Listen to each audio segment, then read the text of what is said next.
Assalomu alaykum aziz kanalimiz kuzatuvchilari. Bugungi video roligimiz taniqli qiziqchi hamda so'z ustasi Hojiboy Tojiboyev haqida bo'ladi. Ma'lumotlarimizni boshlashimizdan oldin mehnatimizni qadrlagan holda bir dona like tugmasini bosib qo'ying hamda kanalimizga obuna bo'ling.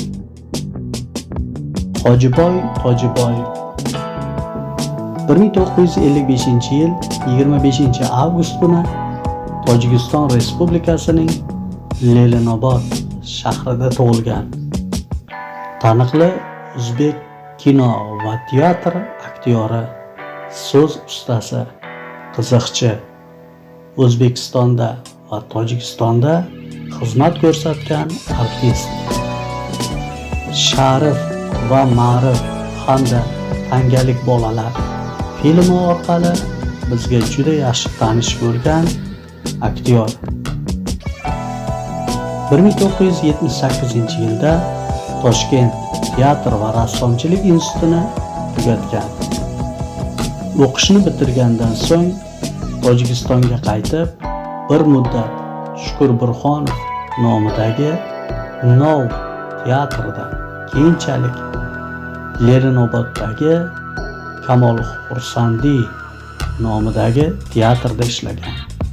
Shundan so'ng Andijon davlat filarmoniyasiga ishga kirgan va ish jarayonida O'zbekiston xalq artisti Sherali Jo'rayev va taniqli san'atkor Halim Jo'rayevlar bilan birgalikda turli xil konsert gastrollarda ishtirok etgan. Hojiboy Tojiboyev hayotining so'nggi yillarida har yili katta konsertlar taqdim qilgan. Misol uchun 2003-yil Har qadamda hangoma, 2004-yil Kulgining 97 xili, 2005-yil Yangi qishloqdan yangi gaplar, 2006-yil Keling bir kulishaylik, 2007-yil Yangisidan bor nomli konsert dasturlarini namoyish qilgan.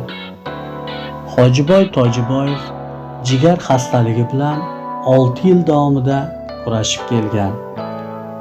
2008-yilning 24-iyulida og'ir xastalikdan so'ng 52 yoshida Toshkentda vafot etgan.